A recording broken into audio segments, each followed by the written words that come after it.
বিশেষ করে আমরা এবছর নির্দেশ দিয়েছি যে বড় বড় বাজার এবং মোড়গুলোতে প্রচুর পরিমাণে ট্রাফিক যানজট লেগেই থাকে সারা বছর, সেগুলো রিমুভ করার জন্য ওখানে পুলিশের উপস্থিতিতে লোকাল লিডার যারা আছে, এলাকার চেয়ারম্যান, মেম্বার, কমিশনার, তাছাড়া আরও শুধু লোকজনকে নিয়ে ওই এলাকায় যাতে কোনোভাবে যানজট না হয়।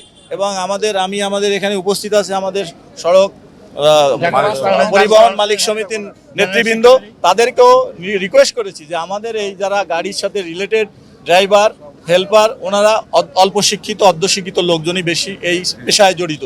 তো তারা কিন্তু অনেক সময় আমাদের ট্রাফিক আইনটাও জানে না, তারপর ট্রাফিক সিগন্যালিং বুঝে না, ট্রাফিক আইনটা মেনে চলে না, সড়কে যত্রতত্র গাড়ি রাখে এবং মাঝখানে একটা গাড়ি রেখে যাচ্ছে কিন্তু সে চিন্তা করে না আমার পিছনে অন্য গাড়িগুলো ব্লক হয়ে যাবে। এই জন্য একটু কমন সেন্সটা যদি তারা অ্যাপ্লাই করে তাহলে এটা থেকে আমরা মুক্তি পেতে পারি।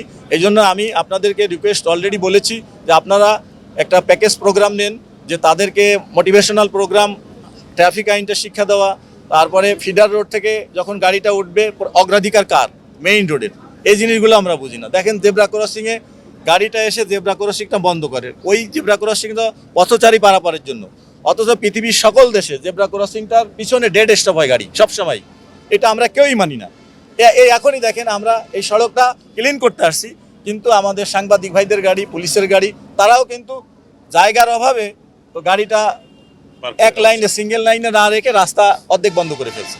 এই জিনিসগুলো আমাদেরকে সচেতন হতে হবে।